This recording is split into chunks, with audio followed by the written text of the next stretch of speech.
ప్రభునామన చేరి వచ్చిన మీకు అందరికీ కూడా మధుబాబు మినిస్ట్రీస్ తరఫున శుభాభివందనాలు. యోహాను సువార్త 4:24 ప్రకారం మనం ఆరాధించేవాళ్ళం దేవుని ఆత్మతోనూ సత్యంతోనూ ఆరాధించుకోవాలి. ఇవాళ పాఠ్యాంశం ఏంటంటే యోబు రాసిన పత్రిక 13వ అధ్యాయం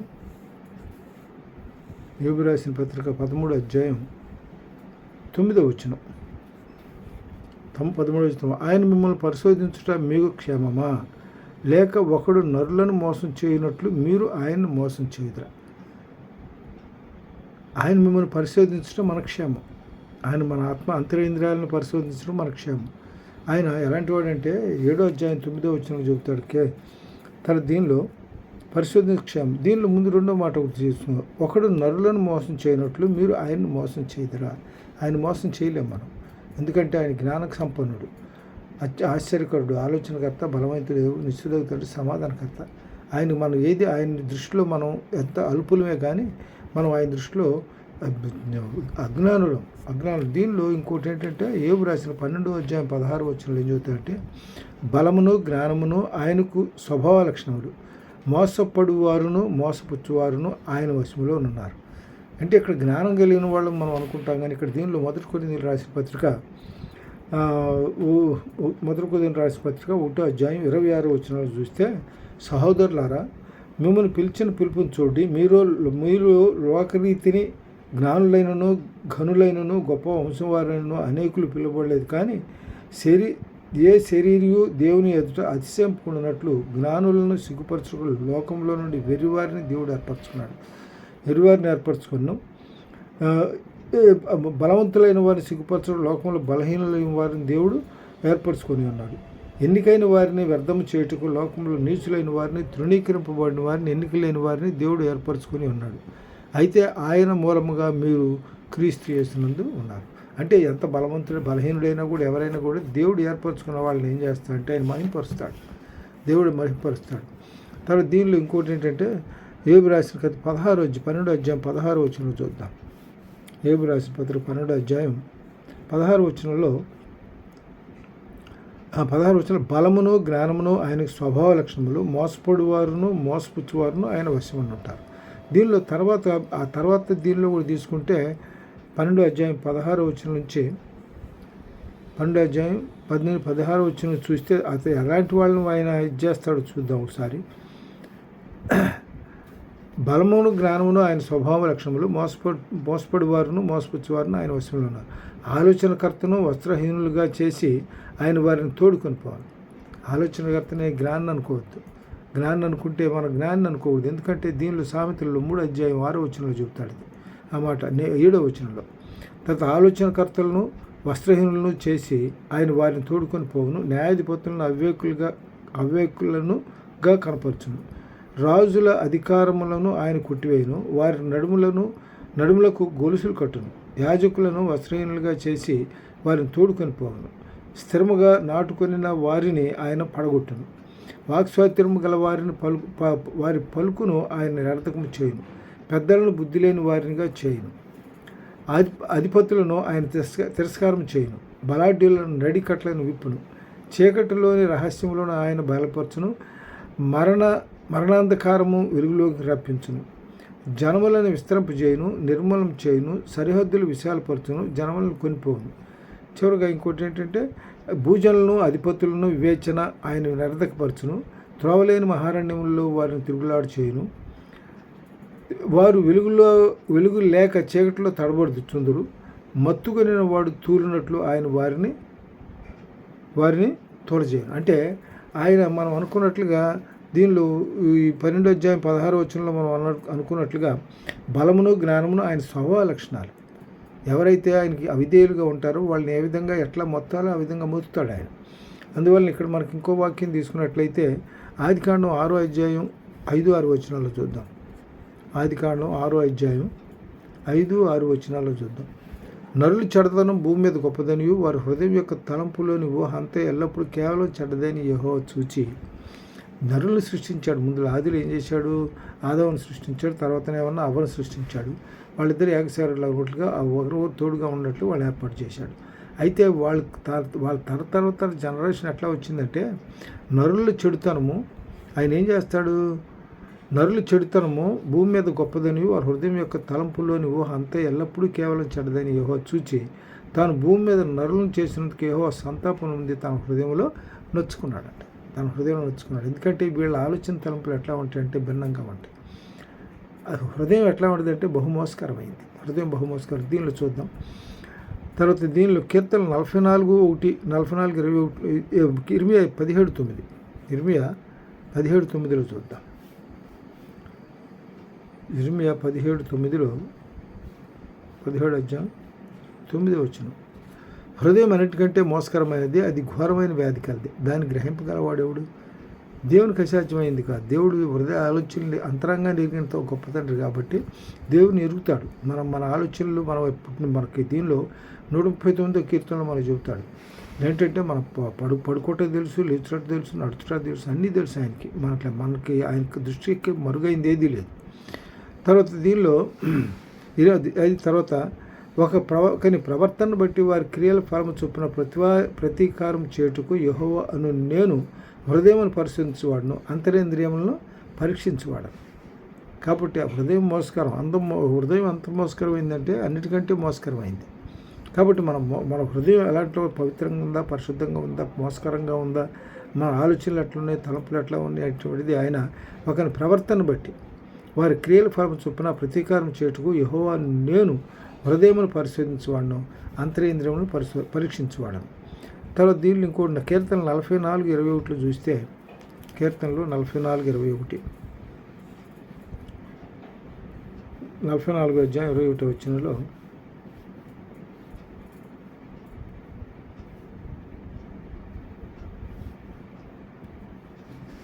హృదయ రహస్యములు ఎరిగిన దేవుడు ఆ సంగతిని పరిశోధింపక మానునా?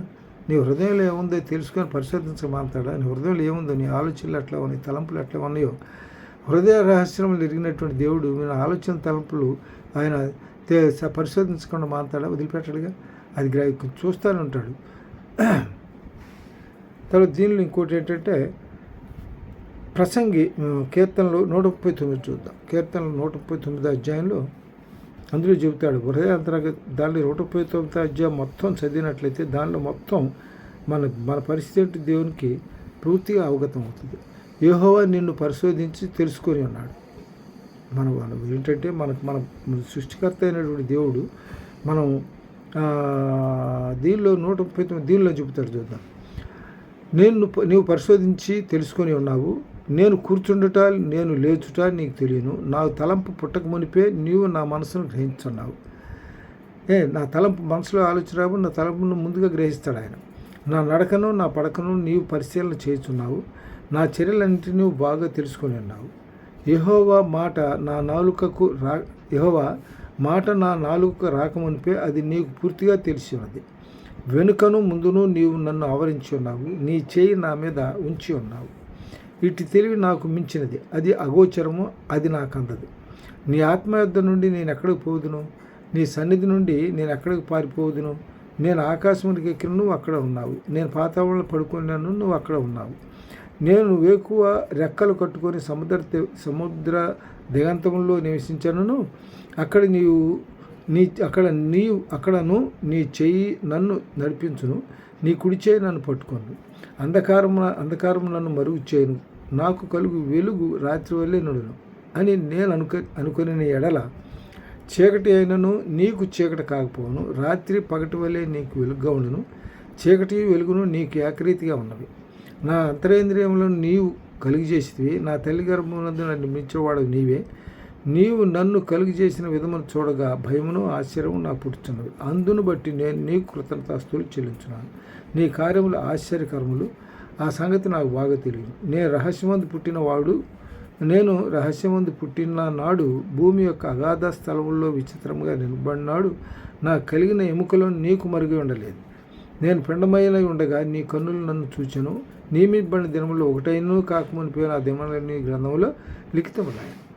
కాబట్టి ఇక్కడ ఏంటంటే మన గురించి A to Z ప్రభువు తెలుసు. ఆయన పిండంలో మన పిండమునై ఉండగా నీ కన్నులు నన్ను చూచెను.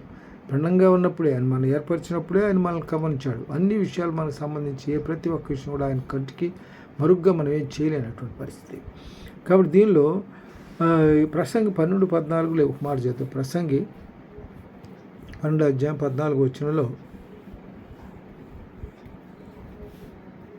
12-14 వచనం ఏం చెప్తుందంటే, ఇదంతా వినిన తర్వాత తెలిసిన ఫలితార్థం ఇదే. 12-14 గూఢమైన ప్రతి అంశమును గూర్చి దేవుడు విమర్శ చేయనప్పుడు ఆయన ప్రతిక్రియను అది మంచిదే కానీ చెడ్డదే కానీ తీర్పులోనికి తెచ్చును. గూఢమైన ప్రతి అంశం మన జీవితంలో మన జీవిత నడవడికలో గూఢమైన ప్రతి అంశాన్ని గురించి దేవుడు విమర్శ చేస్తాడు. ఆయన ప్రతిక్రియను అది మంచిదే కానీ చెడ్డదే కానీ తీర్పులోకి తీసుకొస్తాడు.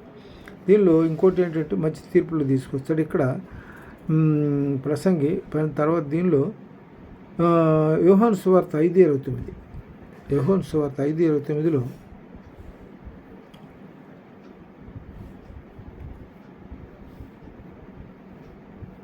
యోహాను సువార్త 5:29లో మేలు చేసిన వారిని జీవ పునరుద్ధానమును, కీడు చేసిన వారిని తీర్పు పునరుద్ధానం బయటకు వచ్చేదరు.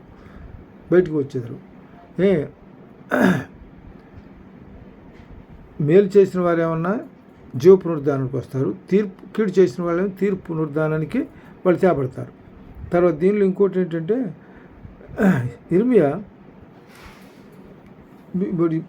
వారి క్రియలను బట్టి దేవుడు వారి కొరకు సిద్ధపరిచిన జీతం ఆయన దగ్గర ఉంది. ప్రకటన గ్రంథంలో చెప్తాడు, 22 అధ్యాయంలో చెప్తాడు.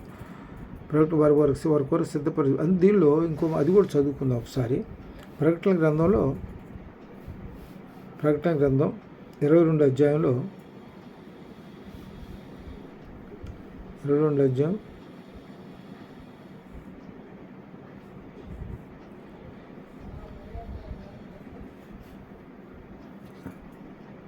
10వ వచనం చూద్దాం. మరియు అతడు నాతో ఇలాగ చెప్పాను, ఈ గ్రంథమందున్న ప్రవచన వాక్యములకు ముద్ర వేయవలదు, కాలము సమీపమైనది, అన్యాయం చేయవాడు ఇంకనూ అన్యాయం చేయనిమ్ము అని చేయను, అపవిత్రుడైన వాడు ఇంకనూ అపవిత్రుడుగానే ఉండనిమ్ము అంటే అపవిత్రుడుగానే ఉంటాడు, నీతిమంతుడు ఇంకనూ నీతిమంతుడుగానే ఉండనిమ్ము అంటే నీతిమంతుడుగానే ఉంటాడు, పరిశుద్ధుడు ఇంకనూ పరిశుద్ధుడుగానే ఉండనిమ్ము అంటే పరిశుద్ధుడుగానే ఉంటాడు ఆయన. కాబట్టి అక్కడ ఏంటంటే, ఇదిగో త్వరగా వచ్చున్నాను, వారి క్రియలు చొప్పున ప్రతివానికి ఇచ్చుటకు నేను సిద్ధపరిచిన జీతం నా దగ్గర ఉన్నది. కాబట్టి ఇక్కడ ఏంటంటే ఆయన మనకి ప్రతి చిన్న విషయం కూడా మన అంతరేంద్రియంలో పరిశీలించినాడు దేవుడు. దీనిలో సామెతలు కీర్తనలు 7:9 కూడా చెబుతాడు అన్నమాట. కీర్తనలు 7:9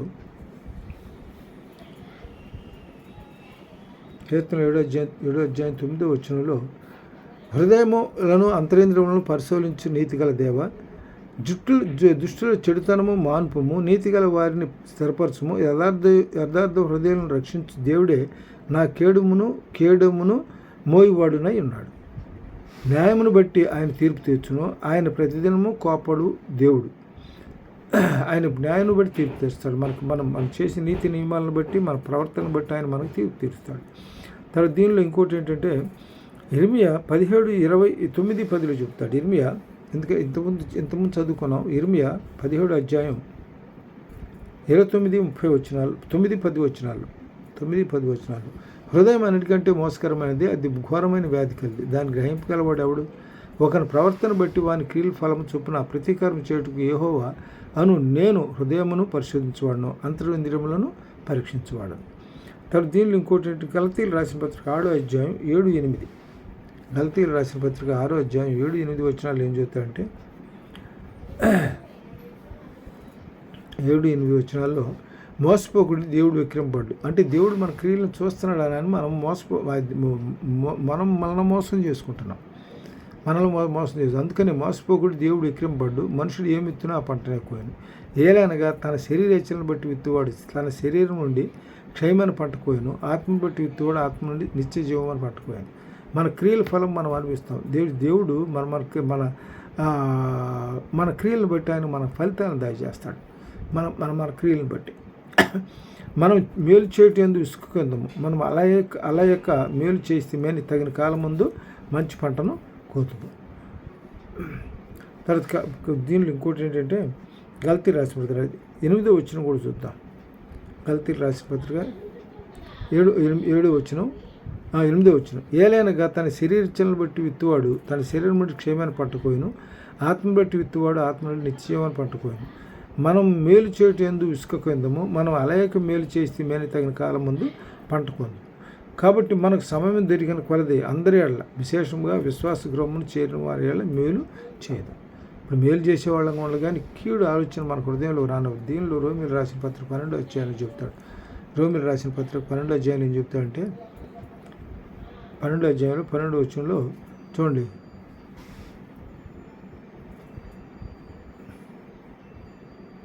ఆ, 17వ వచనంలో చెప్తాడు, కీడుకు ప్రతి కీడు ఎవరికి చేయవద్దు, మనుషులందరి దృష్టికి యోగ్యమైన వాటిని గురించి ఆలోచన కలిగి ఉంటుంది. కీడు ఎప్పుడు కూడా మన ఎదుటి వాళ్ళకి మన కీడుకు ప్రతిగా ఎప్పుడు మనం కీడు చేయాలి. అయితే మేలుకు ప్రతిగా కీడు చేసిన వాడి ఇంట్లో నుంచి కీడు తొలగిపోదంట. దేవుడు వదిలిపెట్టాడు, ఉపేక్షించడు ఎవరిని కూడా. అన్యాయం చేసిన వారు తాను చేసిన అన్యాయం కొలిది అనుభవిస్తాడని కొలసీలు రాసిన పత్రిక 2వ అధ్యాయం 25వ వచనం చెప్తాడు. తర్వాత దీనిలో ఈ పరిశోధన దీనిలోకి వచ్చేప్పుడు 2 కొరింథీలోకి వచ్చేప్పటికి 13:5లో మనల్ని మనం పరిశోధించుకోవాలి. 2 కొరింథీ 13:5లో 2 కొరింథీ రాసిన పత్రిక 13వ అధ్యాయం 5వ వచనంలో, మీరు విశ్వాసం గలవారు ఉన్నారో లేదో మిమ్మల్ని మీరే శోధించుకొని చూసుకోండి. ఇప్పుడు ఎప్పుడైతే మనం విశ్వాసం కలిగి ఉన్నామంటే దేవునికి విధేయులంగా ఉంటాం, దేవుని పట్ల విధేయత కలిగి ఉంటాం. అందువల్ల ఏంటంటే ముందు మీరు విశ్వాసం గలవారే ఉన్నారో లేదో మిమ్మల్ని మీరు శోధించుకొని చూసుకోండి, మిమ్మల్ని మీరే పరీక్షించుకోండి. మీరు బ్రష్లు కాని అలా యేసుక్రీస్తు మీలో ఉన్నాడని మిమ్మల్ని మీరే ఎరుగుదురు. మనం బ్రష్లు కానీ అంటే చేయకూడని పని చేయకూడదని తెలిసి కూడా పని చేసామంటే భ్రష్టత్వమే. ఆ పని చేయకూడదు, అది తప్పని తెలుసు అయినా కూడా ఆ పని చేసామంటే మన భ్రష్టులమే. అందువలన ఇక్కడ ఏమంటున్నాడు, మీరు పరీక్షించుకోండి, మీరు బ్రష్లు కాని అలా యేసుక్రీస్తు మీలో ఉన్నాడని మిమ్మల్ని గురించి ఎరుగురా, మేము భ్రష్టులము కామని మీరు తెలుసుకుందని నిరీక్షిస్తున్నారు. మీరు ఏ దుష్కార్యం చేయకుండా వాళ్ళని దేవుణ్ణి ప్రార్థించున్నాం. అంటే దేవుని మనం దుష్కారం ఏది చేయొద్దు. దేవునికి ఎట్లా ఉండాలంటే లోబడి విధేయంగా ఉండాలి మనం. దీనిలో ఇంకోటి ఏంటంటే పరిశోధన అంటే పరిశోధించడం అంటే ఏంటంటే హిబ్రూ భాషలో కకార్ అంటారు. కకార్ అదే విశ్వాస జీవితంలో ఆలోచనలు తలంపులను పరిశోధించు దేవుడు. విశ్వాస జీవితంలో దేవుడు ఏం చేస్తాడంటే పరిశోధిస్తాడు. విశ్వాస జీవితం ఏ విధంగా ఉంది ఏంటి అనేది పరిశోధిస్తాడు ఆయన.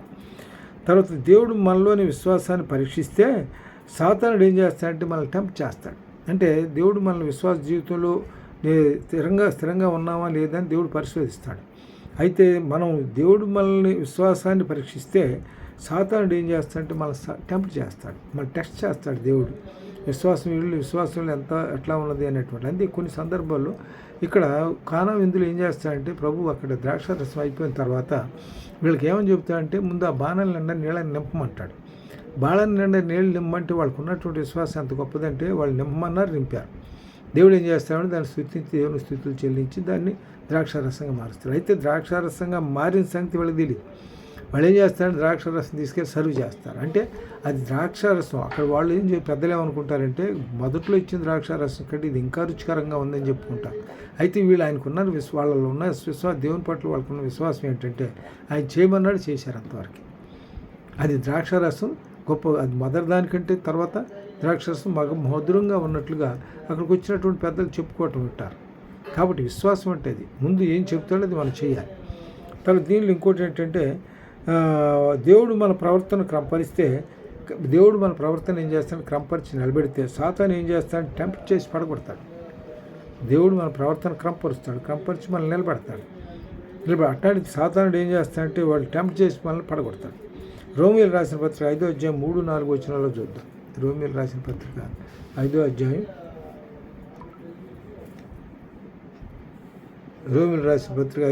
3-4 వచనాల్లో ఇక్కడ దీనిలో మనకేంటంటే మనం ఆయన ద్వారా మనం విశ్వాసం ఆయన ద్వారా మనం విశ్వాసం వలన కృపయందు ప్రవేశం గల వారమై అందులో నిలిచి ఉండి దేవుని మహిమను గురించి నిరీక్షణను బట్టి అతిశయపడదు. అంటే విశ్వాసం కలిగి ఉంటే ఏమవుతుందంటే మన విశ్వాసంగా ఉన్నాడట్టయితే కృపయందు ప్రవేశం గలవారమే, ఆయన కృప మన మీద ఉంటుందన్నమాట. ఇప్పుడు కృప మనలో పాపం విస్తరించినప్పుడు ఏమవుతుంది, కృప అంతకంతకే విస్తరిస్తుంది అంట మన పట్ల. కృప ప్రవేశం గలవారమే ఆదిలో అందులో నిలిచి ఉండి దేవుని మహిమను గురించి నిరీక్షణను బట్టి, అంటే నిరీక్షణ అంటే దేవుని మన పట్ల మన కాపాడుతాడనేటువంటి నిరీక్షణ బట్టి అతిశయపడుతున్నాం.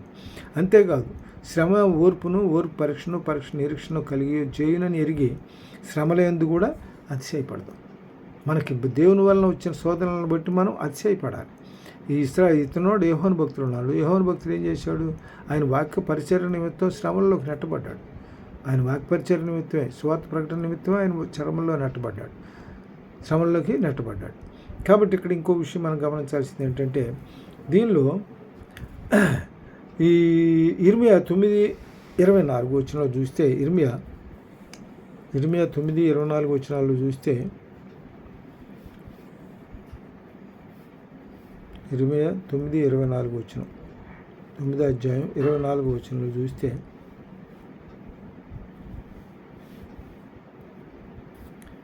అతిశయించువాడు దేన్ని బట్టి అతిశయింపవాలని అనగా, భూమి మీద కృప చూపుచు నీతి న్యాయములను జరిగించున్న యెహోవాను నేనే అని గ్రహించి నన్ను పరిశీలనగా తెలుసుకున్నట్టు బట్టి అతిశయించాలి. కాబట్టి మన అతిశయం ఎవరిలో? దేవునిలోనే. మన అతిశయం ఎవరిలో? దేవునిలోనే.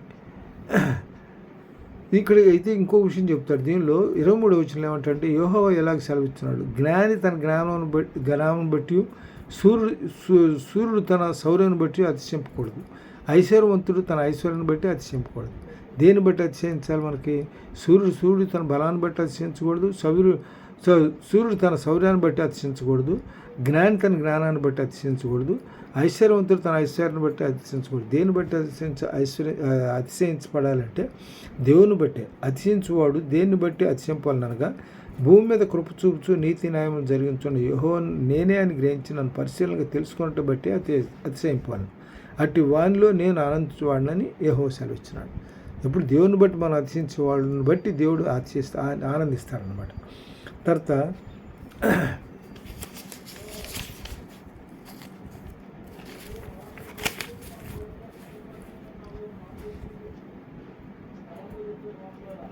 మన జీవితాల్లో శ్రమలు ప్రతికూల పరిస్థితుల్లో ఉన్నప్పుడు ఉన్న స్థితిలో నిలుపుకు మనం నిలబడటానికి దోహదం. మన దీనిలో జీవితంలో శ్రమలు ప్రతికూల పరిస్థితులు ఏంటంటే మనం నిలబడటానికి ఉపయోగపడతాయి. నిలబడటం అంటే తట్టుకొని, కొన్ని శ్రమలు వచ్చినప్పుడు వాటిని తట్టుకొని నిలబడటానికి అవి ఉపయోగపడతాయి. దీనిలో బొగ్గు మొక్క హై టెంపరేచర్ ప్రెషర్ దగ్గర, బొగ్గు అంటే మన సామాన్యమైనటువంటి బొగ్గు, ఇది హై టెంపరేచర్ ప్రెషర్ భూమిలో ఏమవుతుందంటే డైమండ్గా మారుతుంది. ఎక్కువ టెంపరేచర్, హై ప్రెషర్ అండ్ టెంపరేచర్లో బొగ్గు మొక్క డైమండ్గా మారుతుంది. అంటే అంతగా గట్టిపడిపోయేది ఒక డైమండ్గా తయారవుతుంది. అయితే ఇక్కడ మనం ఏంటంటే మన ప్రయత్నంలో ఎప్పుడు కూడా మన ప్రయత్నంలో లోపం ఉండకూడదు. ఏదైనా మన ప్రయత్నం చేసినప్పుడు ఆ ప్రయత్నం గట్టిగానే ఉండాలి, కానీ ఏదో చేసేమలే అవుద్దిలే కాకపోతే కాదులే అనేటువంటి అభిప్రాయంతో మనం ఏ ప్రయత్నం చేయకూడదు. మన ప్రయత్నం ఎట్లా ఉండాలి? గట్టిగా ఉండాలి. ఏ ప్రయత్నం చేసినా, ఏ పని చేసినా కూడా పూర్ణ హృదయంతో, పూర్ణ మనసుతో మన ప్రయత్నం చేయాలి, కానీ అయితే అవుతుంది కాదు అల్ప విశ్వాసంతో మనం ఏ పని కూడా చేయకూడదు. ఇక్కడ పేతురు భక్తులు ఏం చేస్తారంటే, దేవుడు దీని మీద నడిచొస్తాడు. దేవుడు నీళ్ళ మీద నడిచొస్తే, ప్రభా నేను కూడా నడుస్తాను అని అంటే నడవమంటాడు. దేవుని వైపు చూసినంతసేపు పేతురు భక్తులు ఏమవుతాడంటే నీళ్ళ మీద నడుస్తాడు. అతని మనసులోకి ఎప్పుడైతే ప్రీతాన్ని వస్తుందో వెంటనే అతను ఏం చేస్తే కుంగిపోతాడు, మనసులోకి నీళ్ళలో మునిగిపోతాడు. అందువల్ల ఇక్కడ ఏంటంటే మన విశ్వాసంతో ఉండాలి. ఏ పని చేసినా కూడా కాన్ఫిడెంట్గా చేయగలం అనేటువంటి విశ్వాసం కలిగి అడుగు ముందుకు వేయాలి. దేవుని పట్ల భారం మోపాలి. మన సుబుద్ధిని ఆధారం చేసుకోకుండా పూర్ణ హృదయంతో యెహోవాయందు నమ్మిక ఉంచి మన ప్రవర్తన అధికారంగా లోబడి ఏ పని చేసినా కూడా తప్పనిసరిగా మనం విజయం సాధిస్తాం. తర్వాత దీనిలో ఇంకో ఇద్దరు విషయాలు తీసుకుందాం. అబ్రహాం లింకన్ ఉదాహరణ తీసుకుందాం. పబ్లిక్ రిలేషన్లో తీసుకుంటే అబ్రహాం లింకన్ అంటే 22 సార్లు ప్రయత్నించి 22 సార్లు తన ప్రయత్నంలో చివరిగా 16వ అమెరికా ప్రెసిడెంట్గా అయ్యాడంట. అన్నిసార్లు ప్రయత్నం చేశాడు. అంటే ఒకసారి 2 సార్లు చేసి నిరాశపడకుండా గట్టి ప్రయత్నం చేసి చివరికి ఫైనల్గా ఆయన కోరిక, ఆయన లక్ష్యాన్ని నెరవేర్చుకున్నాడు. దీనిలో ఇక్కడ మనం దావీదుని కూడా చూసినట్లయితే దావీదు కూడా 40 సంవత్సరాలు శ్రమలు పొందాడు. ఎవరి వల్ల శ్రమలు పొందాడు? ఈయన సౌలు వల్ల శ్రమలు పొందాడు. సౌలు ఏం చేస్తా అంటే, ఒకసారి ఈయన వచ్చినప్పుడు సౌలు 1000 మందిని చంపితే దావీదు 10,000 మంది చంపాడని చెప్పని ఆ లోకల్గా ఉన్నటువంటి ప్రజలంతా అనుకుంటుంటే ఆ విషయానికి ఈర్ష్యపడి ఏం చేస్తా అంటే సౌలుని చంపాలని ప్రయత్నం చేస్తాడు. ఆ ప్రయత్నంలో భాగంగా కూతురునిచ్చి పెళ్లి చేసి కూడా మరీ సంపాదన ఆలోచనలో ఉంటాడు. ఎన్నిసార్లు ఈటి విసిరినా కూడా దేవుడు దావీదుని సౌలు ఈటి విసిరిన దాన్ని బట్టి తప్పిస్తాడు. దావీదు ఈటి విసిరితే సౌలు ఈటి విసిరితేనంట కరెక్ట్గా తగులుద్దంట, అంత కరెక్ట్ గురిగలిగి చేస్తాడంట. అలాంటిది 3 సార్లు దావీదు తప్పించుకున్నాడంటే దేవుని యొక్క నడిపింపే, దేవుని యొక్క కాపుదలే. అందులో ఇంకోటి ఏంటంటే యేసోబు భక్తుని తీసుకున్నట్లయితే యేసోబు ఆయన కూడా శ్రమలు పొందాడు. యేసోబు చాలా శ్రమలు పొందాడు. ఎన్ని శ్రమలు పొందాడంటే అన్నదమ్ములు తండ్రి అన్నయ్యలు ఏం చేస్తున్నారో చూసిరామని గొర్రెలు కాపులు కాస్తున్నారు కాబట్టి అన్నయ్యలకు ఆహార పదార్థం ఇచ్చి పంపించి చూసిరా ఎట్లా ఉన్నారో పరామర్శించడామని పంపుతాడు. వీళ్ళు ఏం చేస్తారంటే ఈ యేసోబుని దేవుడు తండ్రి యాకోబు బహుగా ప్రేమించడానికే రంగు వస్త్రాలు కుట్టిస్తాడు. వీడు కళలకు చెప్తాడు కొన్ని అక్కడ సందర్భాలను బట్టి. ఈయన కళలకు చెప్తే కళల భావాన్ని కూడా చెప్తాడు. అయితే ఇదంతా చూశారు, కళలు చెప్తున్నాడు వస్తున్నాడు అని చెప్పి వీళ్ళు అనుకొని ఏం చేస్తారంటే యేసోబు వచ్చిన తర్వాత అతను తీసుకెళ్ళి బావిలో పడేస్తాడు, నీళ్ళు లేని బావిలో పడేస్తాడు. ఆ తర్వాత అక్కడి నుంచి ఏం చేస్తారంటే వీళ్ళకి ఐగుప్తు వ్యాపారస్తులకు అమ్ముతారు. వీళ్ళు తీసుకెళ్ళి అక్కడికి ఫరో ఇస్తాడు, ఫరోకి అప్పచెబుతాడు. అంటే అక్కడ ఫరో దగ్గర కొన్ని సందర్భాలు జైలుకి వేస్తారు. అంటే ఇక్కడ ఏం చేసి పిట్టు నుంచి ప్రజలకు వెళ్తాడు, ప్రజల నుంచి ఏం చేస్తాడు ప్రధానమంత్రిగా అవుతాడు. ఎన్నో శ్రమలకు వచ్చి దీనిలో ఎంతమంది చదువుకున్నాగా శ్రమ ఓర్పు పరీక్ష నిరీక్షణ కలిగి ఉన్నామని ఎరిగి శ్రమలందు అచ్చితపడతాం.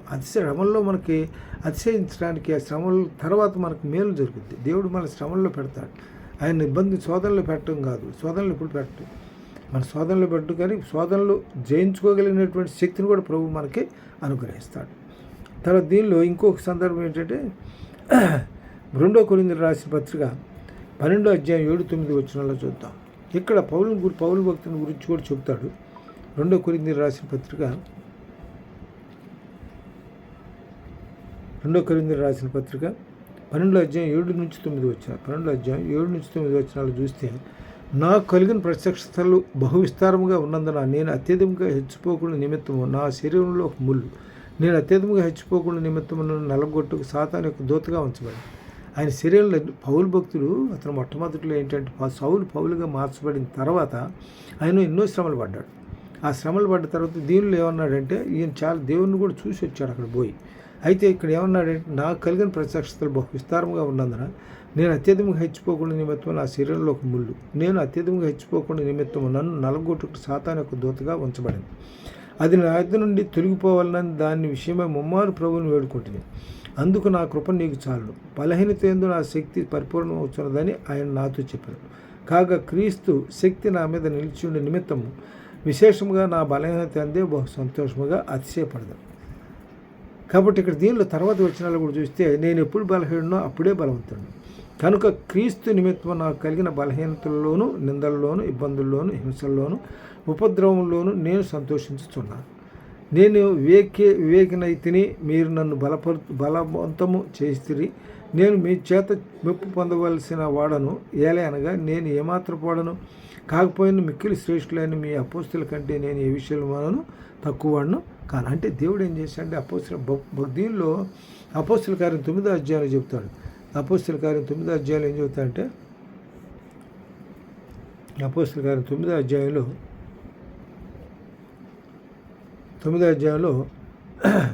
ఇక్కడ ఇతను ఏం చేస్తాడంటే వీళ్ళ దగ్గర పత్రాలు తీసుకొని దేవుని బిడ్డల్ని విశ్వాసుల్ని హింసించడానికి బయలుదేరతాడు. అయితే బయలుదేరినప్పుడు అతను ఏం చేస్తాడంటే ప్రభు అక్కడ తమస్ గేట్ దగ్గర పడతాడు. అప్పుడు పడిపోతాడు. తనకి ఏమన్నా దృష్టి మాంద్యం వస్తుంది. అతను ఏం చేస్తాడంటే అప్పుడు అక్కడ ఏం చేస్తాడు, తమస్కులో అననీయ అని ఒక శిష్యుడు ప్రభు దర్శనం ముందు అననీయ అని అతను పిలువుగా అతను ప్రభు ఇదిగో నేను ఉన్నాను. అందుకు ప్రభు నువ్వు లేచి తినదనబడిన వీధికి వెళ్ళి యోధా అనువాని ఎంట తార్సువాడైన సౌలు అనువారి కొరకు విచారించము. ఇదిగో అతడు ప్రార్థన చేస్తున్నాడు, ఏమన్నా రక్షించమని ప్రార్థన. అక్కడ ఏం చేస్తాడు, పడిపోయిన తర్వాత ఏమంటాడు అక్కడ సౌలో నన్ను ఎందుకు హింసిస్తున్నావంటే ప్రభు దీనిలో నువ్వు హింసిస్తున్న క్రీస్తుని అంటాడు. అప్పుడు అతను నేల మీద పడి తమస్కు దగ్గరకు అకస్మాత్తుగా ఆకాశంలోకి వెలుగు అతను తట్టు చూశాను. అప్పుడు అతను నేల మీద పడి సౌలా నీవు ఎలా నన్ను హింసించున్నావని తనతో ఒక స్వరం పలుకుట వినను. అప్పుడు ప్రభువా నీవెవడవైనా అతను అడుగుగా యేసు అని నేను ఆయన నేను నీవు హింసిస్తున్న యేసుని చెప్తాడు. అంటే అక్కడే అనుకోకుండా నోట్లోంచి ప్రభు అని మాట వచ్చేస్తుంది. ఆ తర్వాత అననీయ ఏం చేస్తాడంటే అతని దగ్గరికి పోయి నువ్వు అతన్ని ఏం చేయమంటాడు, నీవు లేచి తినదనబడి వీధికి వెళ్ళి యోధాను తార్సు అని అనువాని ఎంట తార్సువాడైన సౌలు అనువాని కొరకు విచారించు. ఇదిగో అతను ప్రార్థన చేస్తున్నాడు. అతడు అననీయ ఒక మనుషుడు లోపలికి వచ్చి తాను దృష్టి పొందినట్టు తల మీద చేతులు ఉంచుట చూచి ఉన్నాడని చెప్పాడు. అంటే అతను అననీయ అతను వచ్చి తన తల మీద చేతుల నుంచి దృష్టి పొందినట్లు తల మీద చేతులు ఉంచాడని చెప్పి ఆయన నమ్మాడు, విశ్వాసంతో నమ్మాడు. అందుకు అననీయ ప్రభువా, ఈ మనుషుడు యెరూషలేములో నీ పరిశుద్ధులకు ఎంతో కీడు చేసి ఉన్నాడని అతని గురించి అనేకుల వలన వింటిని. ఇక్కడ నీ నామమును బట్టి ప్రార్థించే వారందరినీ బంధించడానికి అతడు ప్రజారాజుల వలన అధికారం పొంది ఉన్నాడని ఉత్తరం ఇచ్చాను. అందుకు ప్రభువు నీ వెళ్ళుము, అన్ని జనులు ఎదుటను రాజులు ఎదుటను ఇజ్రాయేలు ఎదుటను నా నామను భరించడానికి అతడు నేను ఏర్పరిచిన సాధనమై అన్నాడు. చూసావా ఎంత దుర్మార్గుని తీసుకొచ్చి ఏం చేశాడు, తనకి ఉపయోగించుకున్నాడు, సాధనంగా ఉపయోగించుకున్నాడు. కాబట్టి ఇక్కడ మనకేంటంటే ప్రభు కార్యాలు ఆశ్చర్య కార్యాలు ఎవరిని ఎట్లయినా ఎప్పుడైనా ఏ విధంగానైనా ఉపయోగించుకుంటాడు, ఏ విధంగా అయినా ఉపయోగించాడు. ఇక్కడ ఏలియా అడవిలో దీనిలో అరణ్యంలో ఉన్నప్పుడు ఏం చేస్తాడంటే దీని దగ్గర ఉన్నప్పుడు అరణ్యం ఎక్కడంటే ఇక్కడ సందర్భం అది ఏంటంటే అది మన ముందు ఒకసారి చెప్తాను, తర్వాత మాట్లాడుకుందాం. ఇక్కడ ఎక్కడ ఉంటాడు, కేరితు వాగు దగ్గర ఉంటాడు. కేరితు వాగు దగ్గర ఉన్నప్పుడు కాకోలాలను ఆయనకి ఆహారం ఇవ్వటానికి కాకోలాలను ఉపయోగించుకుంటాడు. కాకోలాలనే ఉపయోగించుకోండి, ఎవరినైనా ఏ రీతిలో అయినా దేవుడు ఉపయోగించుకుంటాడు ఆ సందర్భాన్ని బట్టి. తర్వాత ఇక్కడ దీనిలో ఇంకోటి ఏంటంటే 7:9 చూద్దాం. తర్వాత మొదటి కొరింథీయులకు రాసిన పత్రిక 2 కొరింథీయులకు రాసిన పత్రిక 12వ అధ్యాయం 7-9 వచనాలు చూద్దాం. 7-9 వచనాలు. అది నాకు కలిగిన ప్రత్యక్షాలు బహు విశేషముగా ఉన్నదని నేను అత్యధికంగా ఇచ్చిపోకుండా నిమిత్తం నాకు శరీరంలో ఒక ముళ్ళు, నేను అత్యధికంగా ఇచ్చిపోకుండా నిమిత్తం నన్ను నలగొట్టి శాతాను యొక్క దూతగా ఉంచబడింది. అది నా ఎదురును తెలిగిపోవాలని దాని విషయమే ముమ్మారు ప్రభువును వేడుకుంటుని. అందుకు నా కృప నీకు చాలను, బలహీనతను ఆ శక్తి పరిపూర్ణమవుతున్నదని ఆయనతో చెప్పాను. కాగా క్రీస్తు శక్తి నా మీద నిలిచిన నిమిత్తము విశేషంగా నా బలహీనత బహు సంతోషముగా అస్సించున్నాను. అప్పుడు దీనిలో ఒక మాట, నేను ఎప్పుడు బలహీనున్నా అప్పుడే బలవంతున్నాను. కనుక క్రీస్తు నిమిత్తం నాకు కలిగిన బలహీనతల్లోనూ నిందల్లోను ఇబ్బందుల్లోను హింసల్లోను ఉపద్రవంలోను నేను సంతోషించున్నాను.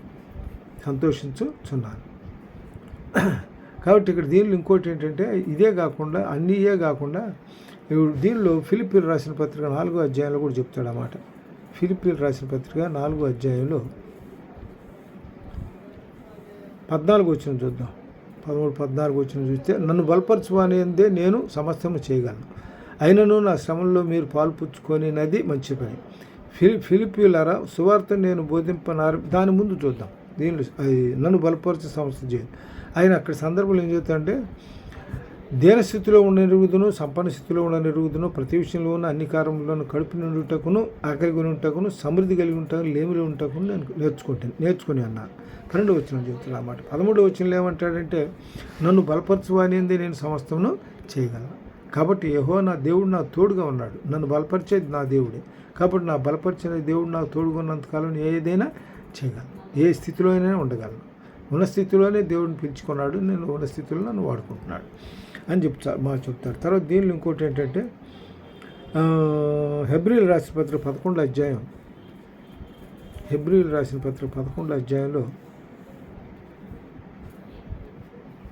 హెబ్రీయులు రాసిన 11వ అధ్యాయం 7-13 వచనాలు చూస్తే 7-13 వచనాలు. విశ్వాసం బట్టి నోహు అది వరకు చూడని సంగతులను గూర్చి దేవుని చేత హెచ్చరింపబడి భయభక్తులు గలవాడై తన ఇంటి వారి రక్షణ కొరకు ఓడను సిద్ధం చేశాను. అందువలన అతడు లోకం మీద నేరస్థాపన చేసి విశ్వాసం బట్టి కలుగు నీతికి వారసుడాయి. ఆయనకున్నటువంటి విశ్వాసాన్ని బట్టి నీతికి వారసుడాడు. విశ్వాసాన్ని బట్టి దీనిలో ఈ అబ్రాహాము పిలువబడినప్పుడు విశ్వాసాన్ని బట్టి పిలుపునకు లోబడి తాను స్వాస్థ్యముగా పొందనున్న ప్రదేశంలో బయలువెళ్ళను. మరి ఎక్కడికి వెళ్ళవలనో అది ఎరుగకనే బయలువెళ్ళను. విశ్వాసాన్ని బట్టి అతనితో వాగ్దానమునకు సమవారసులైన ఇస్సాకు యాకోబు అనువారును గుడారంలో నివసించు అన్యుల దేశంలో ఉన్నట్టుగా వాగ్దానం దేశంలో పరవాసులైరు. ఎందుకేలనగా దేవుడు శిల్పియు నిర్మాణకుడై ఉన్నాడు. పునాదులు గల ఆ పట్టణం కొరకు అబ్రాహాము ఎదురు చూశాను. ఇక్కడ ఏం చేశాడంటే అబ్రాహాముని లేవమన్నాడు. వెళ్ళి అబ్రాహాము పిలువబడినప్పుడు విశ్వాసాన్ని బట్టి పిలుపునకు లోబడి తాను స్వాస్థ్యం పొందనై ఉన్న ప్రదేశమునకు బయలువెళ్ళి. అంటే దేవుడు పిలిచాడు అతన్ని. అయితే ఇక్కడ మరీ ఏం ఆలోచించాల, దేవుడు పిలిచాడు, బయలుదేరాడు, వెళ్ళిపోయాడు అంతే. ఆయన విశ్వాసాన్ని బట్టి ఆయన నీతిగా ఎంచబడలేదు. ఆయన విశ్వాసాన్ని బట్టి ఆయన నీతిగా ఎంచబడింది ఆయనకి. తర్వాత ఇంకో దీనిలో ఏంటంటే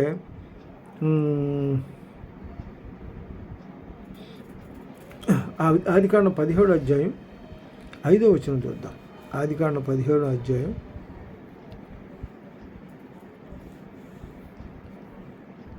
15వ అధ్యాయం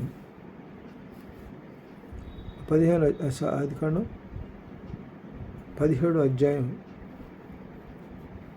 అధ్యాయం 1-7 వచనాలు చూద్దాం. 1-7 వచనాలు. అబ్రహాము 99 ఏండ్ల వాడైనప్పుడు యెహోవా అతనికి ప్రత్యక్షమై, నేను సర్వశక్తి గల దేవుడను, నా సన్నిధిలో నడుచు నిందారహితుడైనను, నాకును నీకును మధ్య నా నిబంధనను నియమించి నిన్ను అత్యధికంగా అభివృద్ధి పొందించేదని అతనితో చెప్పాను. అబ్రహాం సాగిలపడి ఉండగా దేవుడు అతనితో మాట్లాడి, ఇదిగో నేను నియమించిన నా నిబంధన నీతో చేసి ఉన్నాను. నీవు అనేక జనములకు తండ్రి వగుదువు, మరియు ఇక మీదట నీ పేరు అబ్రహాం అనబడదు. నిన్ను అనేక జనములకు తండ్రిగా నియమించిన కనుక నీ పేరు అబ్రహాం అనబడదు. నీకు అత్యధికంగా సంతానాభివృద్ధి కలుగు చేసి నీలో నుండి జనములను వచ్చినట్లు నియమించుదును, రాజులను నీలో నుండి వచ్చెదరు. నేను నీకు నీ తర్వాత సంతానమునకును దేవుడినై ఉన్నట్లు నీకును నీ తర్వాత వారి తరములలో నీ సంతతికి నీ మధ్య నా నిబంధనగా స్థిరపరచదు. తర్వాత దీనిలో ఆదికాండం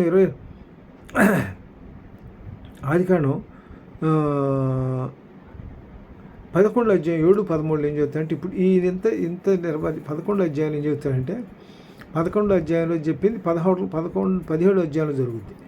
11వ అధ్యాయంలో 7-13 వరకు చూస్తే, 7-13 వరకు చూస్తే, కనుక మనం దిగిపోవు వారిలో ఒకని మాట ఒకరికి తెలియకుండా అక్కడ వారి భాషను తారుమారు చేద్దాము రండి అని అనుకోండి. అలాగున హెబ్రీలు రాసిన పత్రిక 11 అధ్యాయంలో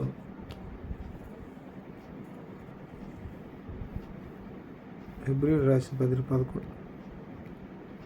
11 అధ్యాయం 7 నుంచి చూద్దాం. విశ్వాసం బట్టి నోహ ఆది వరకు చూడని సంగతులను గురించి దేవుని చేత అక్షరపడిన భయభక్తులు గలవాడై తన ఇంటివారి రక్షణ కొరకు కోడలను సిద్ధం చేసెను. అందువల్ల అతడు లోకం మీద నేరస్థాపన చేసి విశ్వాసం బట్టి నీతికి వారసుడాయను. అబ్రహాము పిలువబడినప్పుడు విశ్వాసాన్ని బట్టి ఆ పిలుపుకు లోబడి తాను స్వాస్థ్యముగా పొందనయ్యున్న దేశమునకు బయలువెళ్ళను. మరి ఎక్కడికి వెళ్ళను అది ఎరుకనే బయలువెళ్ళను. విశ్వాసం బట్టి కాబట్టి ఎక్కడికి వెళ్ళాలో తెలియకుండా బయలుదేరి. అయితే ఈ సందర్భం ఎక్కడ జరుగుతుంది అంటే 17 అధ్యాయంలో జరుగుతుంది. ఏది? ఆదికాండం 17 అధ్యాయంలో. ఇప్పుడు మనం 17 చదువుకున్నాం కదా, 17 అధ్యాయం 1-7 వచనాల్లో అది జరుగుద్ది. ఆదికాండం 1 నుంచి చూడండి. అబ్రహాము 97 ఏండ్ల వాడైనప్పుడు యెహోవా అతనికి ప్రత్యక్షమై, నేను సర్వశక్తి గల దేవుడు, నా సన్నిధిలో నడుచు నిందారహితుడు అనమాటాడు. నీకు ఇక్కడికి నిబంధన చేసుకుంటాడు. ఇంకో మాట ఏం చేస్తాడంటే, ఇక్కడ దీనిలో నీవు అనేక జనములకు తండ్రి అవుదువు, మరియు ఇక మీదట నీ పేరు అబ్రహాం అనబడదు. నిన్ను అనేక జనములకు తండ్రిగా నియమించాను కనుక నీ పేరు అబ్రహాం అనబడదు. నీవు అత్యధికంగా సంతానాభివృద్ధి కలిగజేసి నీలో నుండి జనములను వచ్చినట్లు నియమించుదును, రాజులను నీలో నుండి వచ్చెదరు. నేను నీకును నీ తర్వాత సంతానమునకును దేవుడై ఉన్నట్టు నీకును నీ తర్వాత వారి తరముల్లోనికి నీ సంతతికి మధ్య నా నిబంధనగా స్థిరపరుస్తాడు. ఇక్కడ హెబ్రీ పత్రికలో రాసిన చెప్పిన దాన్ని ఇక్కడ ఆదికాండంలో నెరవేర్చాడు. హెబ్రీ పత్రికలో చెప్పినప్పుడు ఏంటంటే వీళ్ళకేం తెలియదు, కానీ ఇక్కడ జరిగిన దాన్ని బట్టి, ఇక్కడ ఇచ్చిన వాక్యాన్ని బట్టి, నెరవేర్పడి దీనిలో ఆదికాండంలో నెరవేర్చబట్టాన్ని బట్టి వాళ్ళకి ఏం తెలియకుండా దేవుడు సమస్త కార్యాలని జరిగించుకుంటూ వచ్చాడు. తర్వాత దీనిలో ఆదికాండం 22:7-8 వచనాల్లో చూద్దాం. ఆదికాండం 22 అధ్యాయం 7-8 వచనాల్లో, ఇస్సాకు తండ్రి అయిన అబ్రహాంతో నా తండ్రి అని పిలిచాను. అందుకు అతడు ఏమి నా కుమారుడు అన్నాను. అప్పుడు అతడు నిప్పు కట్టెలను ఉన్నవి కానీ దహన బలికి గొర్రె ఏది అని అడిగాడు. అయితే అబ్రహాం ఏమంటాడు, నా కుమారుడు, దేవుడే దహన బలిని గొర్రె పిల్లలను చూసుకొని అని చెప్పాను. దేవుడే దహన బలికి గొర్రె పిల్లలను చూసుకుంటాడని దేవుడు చెప్తాడు అక్కడ. దాన్ని ఏమంటాడంటే యెహోవా నీరే, ఆయనే చూసుకుంటాడంట. అంటే ఇక్కడ అబ్రాహం ఏం చేస్తాడంటే తనకు విశ్వాసాన్ని బట్టి అబ్రాహం యొక్క విశ్వాసాన్ని పరీక్షించడానికి దేవుడు ఏం చేస్తాడంటే నీ కుమారుడు నాకు బలిగా ఇవ్వమని అంటాడు. అప్పుడు ఏం చేస్తాడంటే ఏం మాట్లాడకుండా తీసుకొని బయలుదేరి వెళ్ళిపోతాడు. వెళ్ళిపోయేటప్పుడు ఏమవుతాడు, కుమారుడు అడుగుతాడు, అబ్రాహాంతో నాకు తండ్రి అని పిలిచాను, అందుకు అతడు ఏమి నా కుమారుడు అన్నావు. అప్పుడు అతడు నిప్పులు కట్టెలు ఉన్నవి కానీ దహన బలి గొర్రెపిల్ల ఏదని అడిగాను. అప్పుడు ఇక్కడ అబ్రాహాం ఏమంటాడంటే నా కుమారుడు దేవుడు దహన బలికి గొర్రెపిల్లను చూసుకొని ఆయన చెబుతాడు. అక్కడ గొర్రెపిల్ల ఒకటి దీనిలో ఇక్కడికి అబ్రాహాం ఏం చేస్తాడు, కట్టెలు పేరు చేసేసి అబ్రాహాం పడుకోబెట్టి కత్తెత్తినప్పుడు దేవుడు ఏమంటాడంటే ఆపమంటాడు. ఆపమని ఏం చేస్తాడంటే అది కూడా దీనిలో చూద్దాం. దీనిలో అలాగూ వారిద్దరు కూడి వెళ్ళి దేవుడు అతనితో చెప్పిన చోటికి వచ్చినప్పుడు అబ్రహాం అక్కడ బలిపీఠం కట్టి కట్టెలు చక్కగా పేర్చి తన కుమారుడు ఇస్సాకు బంధించి ఆ పీఠం పైన కట్టెల మీద ఉంచెను. అప్పుడు అబ్రహాం తన కుమారుని వధించుటకు తన చెయ్యి చాపి కత్తి పట్టుకొనగా యెహోవా దూత పరలోకమునుడు అబ్రహామా అని పిలిచాను. అందుకు అతడు చిత్తం ప్రభువా అన్నాడు. అప్పుడు ఆయన ఆ చిన్నవాని మీద చేయి వేయకము, అతన్నేమి చేయకము, నీకు ఒక్కడై ఉన్న నీ కుమారుని నాకు ఇవన్నీ తీయలేదు కనుక నీవు దేవునికి భయపడివాడవనియు ఇందువల్ల నాకు కనపడుతున్నది. అప్పుడు అబ్రహాము కన్నులెత్తి చూడగా పొదలో కొమ్ములు తగులుకొని ఉన్న పొట్టేలను వెనుక తట్టు కనపడెను. అబ్రహాం వెళ్ళి ఆ పొట్టేలను పట్టుకొని తన కుమారుని మారుగా పెట్టి దహనబలి అర్పించాడు. అంటే తన విశ్వాసంలో దేవుడు ఎంత పరీక్షించాడు చూడు. కుమారుడినే ఎప్పుడూ 100 సంవత్సరాల ప్రాయంలో ఇచ్చిన కుమారుడిని బలిగా అడుగుతాడు. అయినా కూడా వెనకాడకుండా దేవుడిని చూసుకుంటాడు. బలిగా అర్పించి సిద్ధపడితే అప్పుడు ఏం చేస్తాడు, కుమారుడు ప్రతిగా గొర్రెపిల్లని చూపిస్తాడు, గొర్రెపిల్లని బతికేస్తాడు. అందుకని లోక పాపములు మోసుకొని పోవు దేవుని గొర్రెపిల్ల అనేటువంటిది మన దీనిలో మత్తయి సువార్తలో చెప్తాడు. తర్వాత దీనిలో ఇంకోటి ఏంటంటే మత్తయి సువార్త 10:37 ఇక్కడ దీనిలో మత్తయి సువార్త 10వ అధ్యాయం 37, మత్తయి సువార్త 10వ అధ్యాయం 37-38 వచనాలు చూద్దాం. అందుకని ఏమంటాడంటే తండ్రినైనా తల్లి అక్కడ కుమారుని బలి ఇవ్వటానికి ప్రేమించాడు. అంతగా ప్రేమించాల్సిన కుమారుని దేవుడు అడిగి తెచ్చేశాడు కదా. అందుకని ఆ సందర్భం బట్టి ఇక్కడ ఏమంటాడు, తండ్రినైనా తల్లినైనా నాకంటే ఎక్కువగా ప్రేమించేవాడు నాకు పాత్రుడు కాడు, కుమార్తెనైనా నాకంటే ఎక్కువ ప్రేమించేవాడు నాకు పాత్రుడు కాడు. తన సిలువని ఎత్తుకొని నన్ను వెంబడించేవాడు నాకు పాత్రుడు, సిలువను ఎత్తుకొని నన్ను వెంబడింపని వాడు నాకు పాత్రుడు కాడు. తన ప్రాణం దక్కించుకునేవాడు దాన్ని పోగొట్టుకున్నాడు, నా నిమిత్తం తన ప్రాణం పోగొట్టుకునేవాడు దాన్ని దక్కించుకుంటాడు. కాబట్టి ఇక్కడ ఏంటంటే ప్రభు ఇక్కడ విశ్వాసానికి పరీక్ష పెడతాడు. ఇక్కడ అబ్రహాంకి విశ్వాసాన్ని పరీక్ష పెట్టాడు, తీసుకెళ్ళి ఆయన అడగగానే తీసుకెళ్ళి ఇచ్చేశాడు. అయితే అక్కడ అందుకని ఇక్కడ ఏమంటాడంటే మనం ఎవరిని కూడా మనం ఎక్కువగా ప్రేమించకూడదు,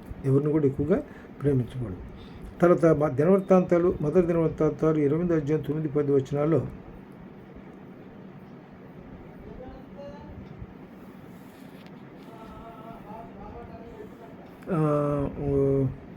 తర్వాత ఇర్మియా చూద్దాం.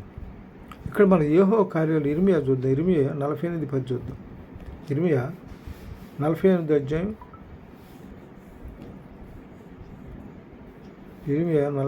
అధ్యాయం 10వ వచనం.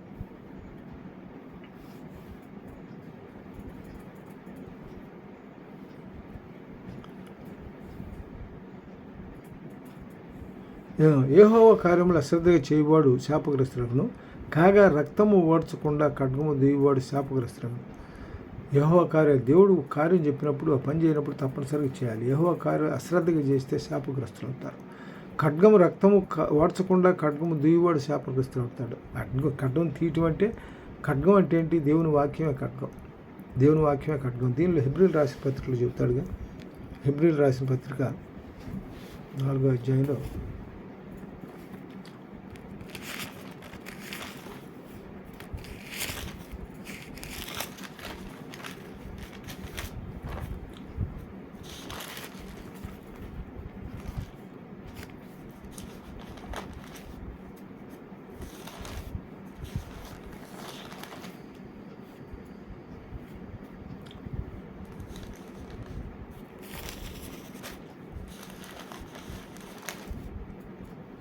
హెబ్రీయుల రాసిన పత్రిక 4వ అధ్యాయం 12వ వచనంలో దేవుని వాక్యం సజీవమై బలము గలదే, 2 అంచులు గల ఎటువంటి ఖడ్గం కట్టును వాడిగా ఉండి ప్రాణాత్మలను కీళ్లను మూలుగను విభజించినంత మటుకు దూర్చు, హృదయం యొక్క తలంపులను ఆలోచనలను శోధించున్నది. కాబట్టి ఇక్కడ దేవుని వాక్యం ఇక్కడ ఖడ్గం అంటే రక్తం దిగకుండా అనేటువంటి సందర్భాన్ని బట్టి ఈ శాపగ్రస్తుడు కాగా రక్తం ఓడ్చకుండా ఖడ్గము దూయివాడు శాపగ్రస్తుడు. రక్తం ఓడ్చకుండా అంటే దేవుని యొక్క వాక్యాన్ని లోబడకుండా, దేవుడి వాక్యాన్ని లోబడకుండా అంటే దేవుని వాక్యం బలమైంది. అయితే దీనిలో హెబ్రీయులకు రాసిన 4:12 చదువుకున్న ప్రకారం.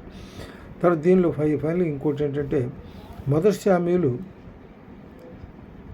యెషయా 6:6 చూద్దాం. హోషేయ 6:6 చూసి ముగించుకుందాం. హోషేయ 6:6 నేను బలిని కోరను, కానీ కనికరమనే కోరుచున్నాను. దహన బలుల కంటే దేవుని గురించిన జ్ఞానం నాకు ఇష్టమైనది. తర్వాత సామెతలు 21:3 ఫైనల్గా ఈ ఒక్క వాక్యం చెప్పుకొని ముగించుకుందాం. సామెతలు 21:3 21:3 నీతి న్యాయములను నడుచుకున్నట బలులను అర్పించడం కంటే యెహోవాకు ఇష్టం. బలులు కోరడు దేవుడు, నేను బలులు కోరువాను కాదంటాడు కదా. నీతి న్యాయములను నడుచుకుంటా బలులను అర్పించడం కంటే యెహోవాకు ఇష్టం. కాబట్టి కొద్ది వాక్యం తన వెనుకలు దేవుడు దీవించను గాక. చిన్న ప్రార్థన చేసుకుని ముగించుకుందాం. పరిశుద్ధుడా, ప్రేమగల తండ్రి, మమ్మల్ని ప్రేమించిన ప్రియపల్ల తండ్రి, జీవము గల నాయన, మహిమగల తండ్రి, అన్ని విషయంలో ఆధారభూతమైన గొప్ప తండ్రి, ప్రార్థించని చడుచున్న నాయన, ఇక్కడ దీనిలో మీరు ఇచ్చిన సందేశాన్ని బట్టి, వాక్యాన్ని బట్టి నాయన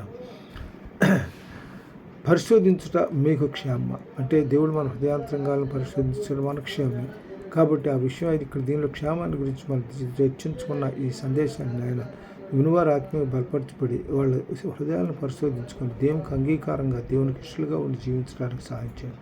మా సుబుద్ధిని ఆధారం చేసుకోకుండా పూర్ణంతో మీ అందు భయభక్తులు విశ్వాసంతో వాక్యానుసారం నడుచుకోవడానికి సహాయం చేయమని కొద్ది విన్నపాలు మా ప్రభువు మీ ప్రియకుమారుడిని యేసు పరిస్థితి నామమున మిక్కిలి తోడి వేడుకుంటున్నాం తండ్రి. ఆమేన్. అందరికీ వందనాలు.